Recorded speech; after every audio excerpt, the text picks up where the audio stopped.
என் ஒரே குழந்தைய வாரி கொடுத்துட்டேன், இறப்புல மர்மம் இருக்குன்னு போராட்டத்தில் ஈடுபட்ட பெற்றோர்களும் உறவினர்களும்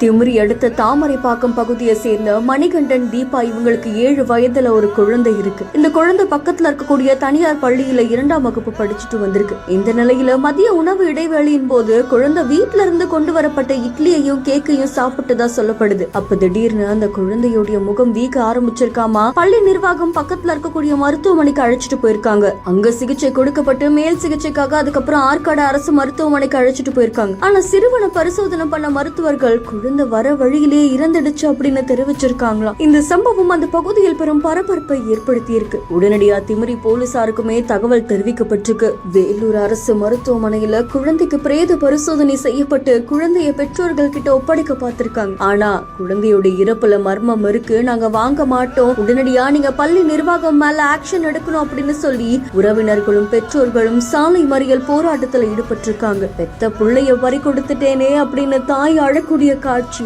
பலரையும் வேதனைக்குள்ளாக்கியிருக்கு. ராணிப்பேட்டை டிஎஸ்பி தலைமையிலான போலீசார் போராட்டத்தில் ஈடுபட்டவங்க கிட்ட பேச்சுவார்த்தை நடத்தியிருக்காங்க. பிரேத பரிசோதனை வரும் பட்சத்துல பள்ளி நிர்வாகம் மேல தக்க நடவடிக்கை எடுக்கப்படும் அப்படின்னு காவல்துறையினர் உறுதி அளித்ததன் பெயர்ல போராட்டம் நிறுத்தப்பட்டிருக்கு அப்படின்னு தெரிவிக்கப்பட்டிருக்கு. போராட்டம் முடிந்து உடலை வாங்கிட்டு போயிருக்காங்க. இந்த சம்பவம் அந்த பகுதியில் பெரும் பரபரப்பையும் சோகத்தையும் ஏற்படுத்தியிருக்கு.